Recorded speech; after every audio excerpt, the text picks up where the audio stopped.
Menapakkan kaki pertama kali di Sarmi, sebuah kabupaten kecil yang menyimpan keindahan alam dan ragam budaya di bagian utara Papua. Dengan garis pantai yang panjang, tak heran Sarmi dijuluki negeri seribu ombak. Sejatinya, Sarmi merupakan singkatan dari gabungan 5 suku besar yang tinggal di dalamnya. Ada Sobei, Armati, Rumbuai, Manirem, dan Isirawa. Secara geografis, batas utara Sarmi berbatasan langsung dengan Samudra Pasifik. Di sebelah timur, Sarmi bersebelahan dengan Kabupaten Jayapura. Di sisi selatan, Sarmi berbatasan langsung dengan Provinsi Papua Pegunungan, dan pada sisi barat, Kabupaten Mamberau Moraya yang berbatasan dengan Sarmi. Untuk menuju ke Sarmi, saya perlu menempuh waktu kurang lebih 7 jam menggunakan jalur darat dari Sentani Jayapura untuk sampai ke pusat kota Sarmi. Ada alternatif lain melalui jalur udara dari Jayapura. Namun sayangnya, penerbangan ke Sarmi hanya sekali dalam seminggu di Bandar Udara Mararena. Akses jalur laut menggunakan kapal perintis juga ada, namun sayangnya hanya sekali dalam 5 hari. Dengan luas 18.000 km persegi, bukan hanya kaya akan keindahan alam dan adat istiadat Papua. Di Kabupaten Sarmi, travelers juga dapat menjumpai monumen bersejarah, yaitu Monumen Tugu Yamagata, yang merupakan peringatan bagi para tentara Jepang yang menjadi korban saat Perang Pasifik. Dari ketinggian bukit dekat kantor pemerintahan Kabupaten Sarmi, saya menatap potongan hamparan hutan alam Sarmi yang masih hijau dan luas. Dikelilingi hutan tropis dan garis pantai yang panjang, beberapa pulau wajib dikunjungi kalau travelers singgah ke Kabupaten Sarmi. Nah, travelers kalau berkunjung ke Sarmi rasanya nggak pas kalau nggak berkunjung ke salah satu pulau yang ada di Kabupaten Sarmi. Nah, saya mau mengunjungi Pulau Kosong yang ada di Kabupaten Sarmi. Pasti seru banget dong. Yuk, ikutin aku. Menempuh waktu kurang lebih 1 jam menggunakan perahu kecil, saya diantar ke Pulau Armo. Di sana, saya berkesempatan untuk melihat keindahan alam bahari di Pulau Armo. Saat saya hendak naik perahu, kebetulan saya melihat penyu liar yang sedang berada di pasir putih pantai Kampung Armo. Sudah tiba di pulau, rasanya tak puas kalau saya tak melihat terumbu karang yang ada di Laut Sarmi. Di sini, saya mencoba snorkeling pertama kalinya di Laut Pulau Armo. Setelah menempuh perjalanan 1 jam kurang lebih dari Sarmi ke Pulau Armo, kakak, Ya, kita sekarang mau nyoba untuk melihat langsung keindahan laut Pulau Armo. Benar ya kakak ya? Kekayaan alam bawah laut di Pulau Armo sangat menarik untuk dinikmati para travelers dengan snorkeling maupun diving. Bukan hanya terumbu karang, di sini travelers juga dapat menjumpai aneka biota laut. Di beberapa spot, bahkan para penyelam pun dapat melihat bangkai kapal karam yang diduga bekas peninggalan Perang Pasifik yang tentunya menjadi daya tarik tersendiri bagi para penggiat wisata selam. Selesai snorkeling dan berganti baju, saya menuju pulau berikutnya yang akan saya singgahi. Inilah Pulau Wakde. Sebagai salah satu pulau terluar di Indonesia, Pulau Wakde terletak di Samudra Pasifik dan menjadi batas wilayah utara Papua, juga memiliki potensi alam laut yang menjanjikan. Warga di sana juga sangat ramah sekali.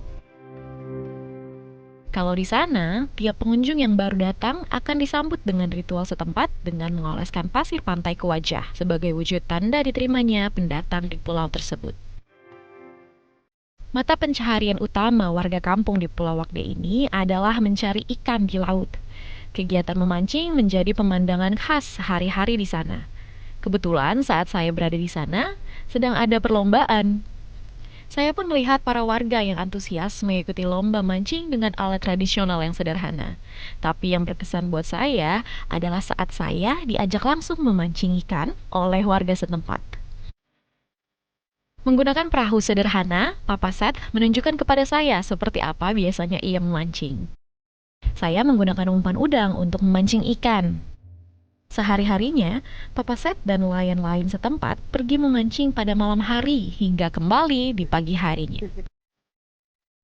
Hanya dengan menggunakan alat pancing sederhana seperti nilon dan batang bambu, Papa Seth mampu membawa pulang jumlah ikan yang banyak. Biasanya Papa Set bisa menangkap ikan kerapu, tenggiri, dan kakap merah. Kalau ke Papua, pasti identik dengan makanan tradisional. Sayang rasanya kalau saya lewatkan begitu saja tanpa mencicip makanan di sini. Tetap di journey ya, travelers!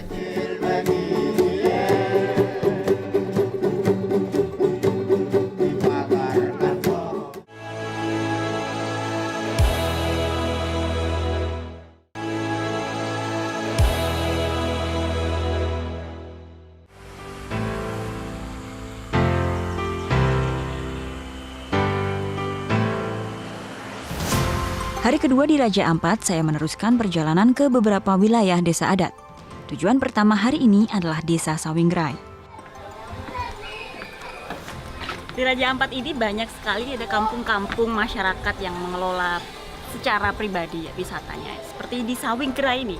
Jadi di sini tuh ada homestay banyak yang dikelola masyarakat, dan juga kalau di sini kita bisa lihat airnya jernih sekali dan ikannya banyak. Jadi kalau orang-orang ke sini suka kasih makan ikan, tapi jangan lupa ya, sampahnya jangan ikut dibuang ke laut.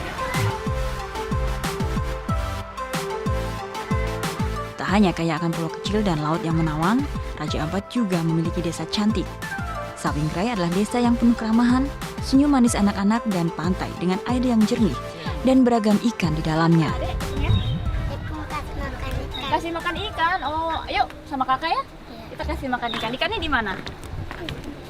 Ya, sip. Kakak bawa.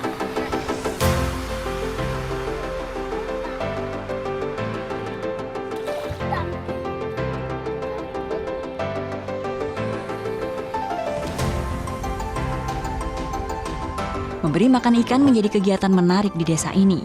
Warga sekitar akan memberikan makanan berupa adonan terigu.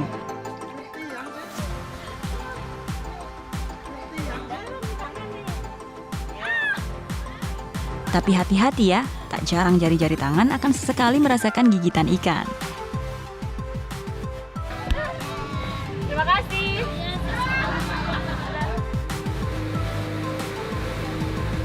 Puas bermain dengan ikan di Sawingrai, saya melanjutkan perjalanan ke Piai Nemo, Raja Ampat.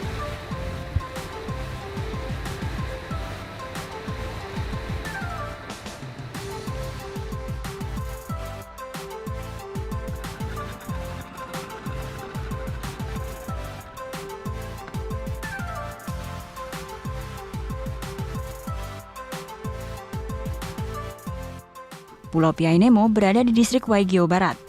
Gugusan Bukit Kars yang terhampar di sini tak kalah cantik dengan keindahan gugusan Kars yang menjadi ikon Raja Ampat di Pulau Wayak.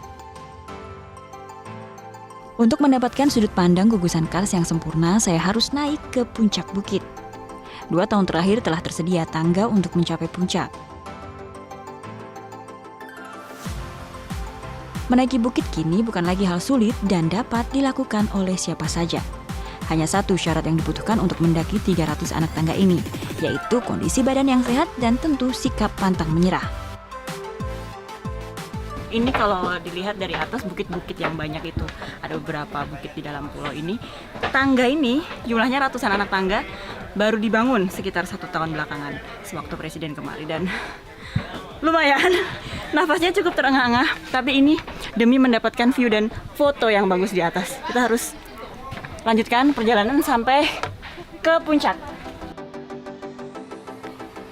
Hampir 20 menit mendaki tangga, sampailah saya di puncak.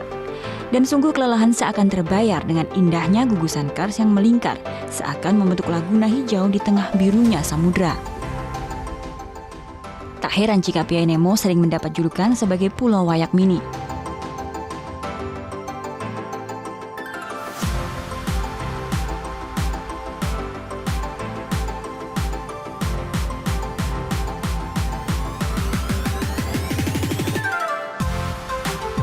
Di puncak bukit ada satu titik yang sering digunakan para wisatawan untuk bersuah foto. Disinilah saya mengabadikan keindahan Piai Nemo.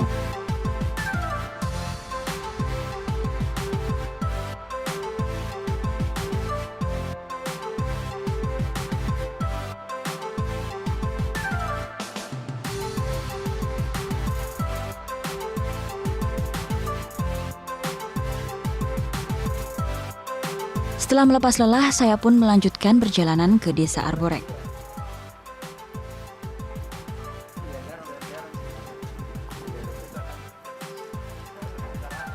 Desa Arborek berdiri di atas sebuah pulau dengan luas hanya 7 hektar.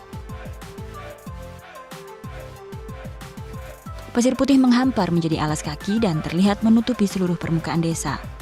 Untuk mengelilingi Desa Arborek hanya dibutuhkan waktu kurang dari 30 menit. Jumlah penduduk pun terbilang kecil, tak lebih dari 300 jiwa.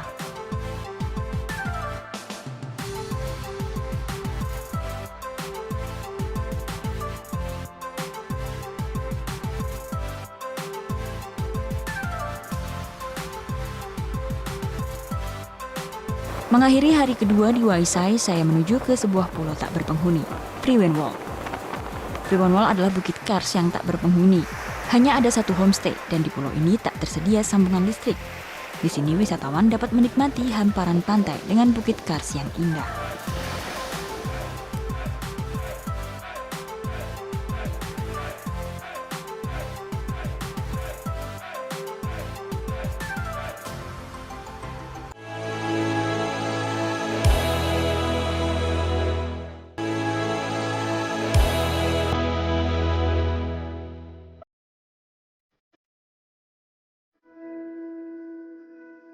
Satu lagi pesona alam menawan di Kabupaten Jayapura.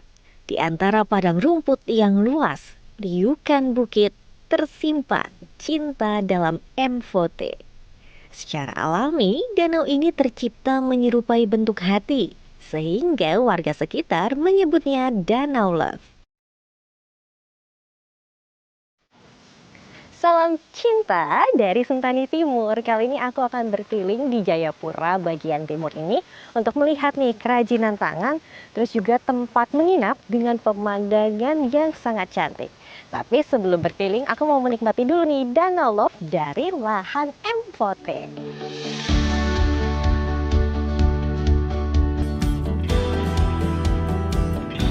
Dalam bahasa Sentani, Mvote memiliki arti air di tempat yang tinggi, atau juga dapat diartikan dengan cantik rupanya dan bersih airnya. Danau Love terlihat begitu indah dengan latar belakang Gunung Cyclops dan ilalang-ilalang tinggi yang gemulai terhembus angin. Puas sudah menikmati pemandangan, saya akan kembali mendatangi kampung adat di tepian Danau Sentani dengan perahu motor. Kali ini saya menuju ke Kampung Abar, kampung yang terkenal dengan satu-satunya sebagai penghasil gerabah di Papua. Sesampainya, kami disambut anak-anak dengan menggunakan aksesoris baju adat Papua dengan lagu penyambutan dalam bahasa lokal. Tugu salib dengan wadah tempayan menjadi lambang Kampung Abar. Tugu tersebut memiliki filosofi tempayan sebagai tempat menyimpan sagu yang tahan lama, dan Tuhan dengan lambang salib yang memberikan sumber makan yang banyak. Dari sanalah saya langsung melihat mama-mama yang sedang membuat kerajinan tangan dari tanah liat atau gerabah. Bahan bakunya dari mana Mama sampai di sini semua membuat tanah liat? Dari Moyan. Dari Moyan. Iya. Memang hasil Seluruh ini ke Jayapura itu kampung ini saja barang ini. gerabah yang sudah jadi akan didiamkan selama 1 hingga 2 minggu, lalu dibakar secara tradisional menggunakan kayu bakar selama 15 sampai 20 menit. Usai berbincang dengan wanita yang biasa disapa dengan Mama Barbie ini, saya pun diajak anak-anak untuk dirias wajahnya menggunakan mahkota dengan bulu kasuari, noken, serta rok rumbai. Setelahnya, kami pun bergembira bersama-sama.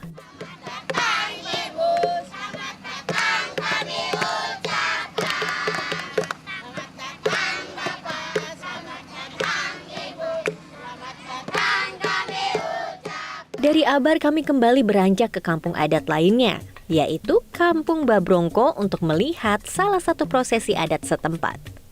Terdapat ritual adat kedukaan bernama bayar kepala yang dilakukan dengan alat bayar tomako batu.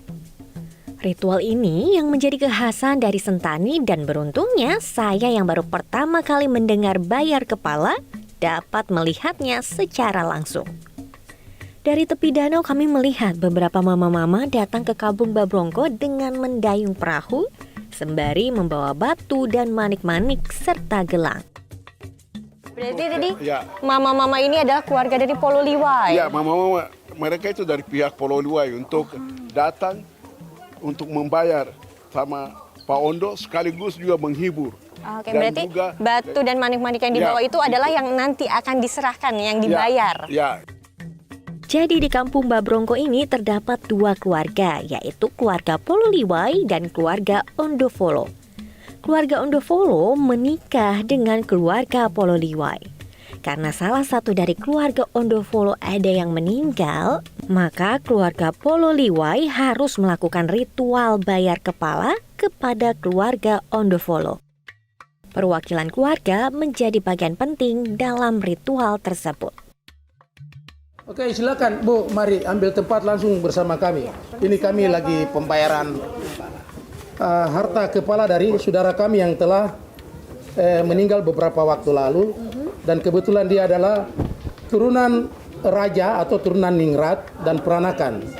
Kami merasa diri bahwa sebagai kepala suku wajib membayar suatu tanda sebagai ungkapan rasa syukur dan mengangkat harkat dan martabat dari saudara yang kami telah meninggal kepada Bapak Ondo. Saya sebagai kepala suku pihak pembayar dan pihak penerima adalah Bapak Ondo Api yang ada di sebelah kiri ibu ya. Karena anak yang meninggal itu dia tua harus dibayar pakai gelang. Ini apa itu suatu tanda bahwa pembayaran dinyatakan sah itu dengan apa. Batu ini tidak bisa sendiri, dia ditemani oleh ini namanya kimani. Ritual adat ini pun ditutup dengan syair lagu yang dilantangkan dalam bahasa setempat sebagai ungkapan rasa syukur.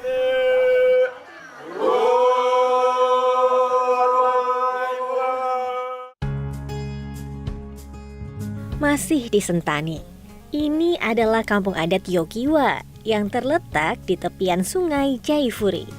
Sungai ini disebut sebagai napas Danau Sentani karena menghubungkan Danau Sentani dan Sungai Tami serta Laut Pasifik. Sepanjang sungai tersebut pengunjung juga wisatawan dapat berjalan di atas jembatan kayu sepanjang 240 meter, berenang, memancing, ataupun sekedar beristirahat di gazebo yang sudah dibangun oleh warganya. Tak jauh dari lokasi terdapat homestay Aliaka di tepi Danau Sentani.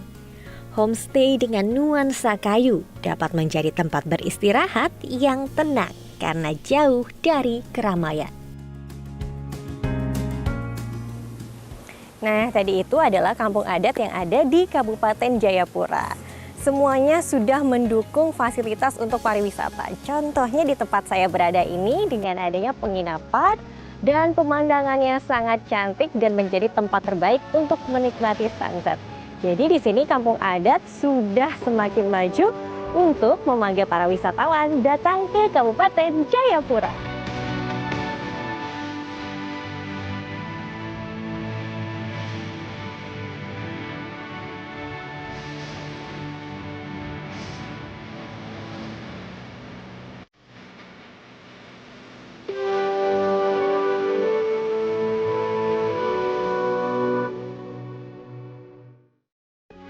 Metro TV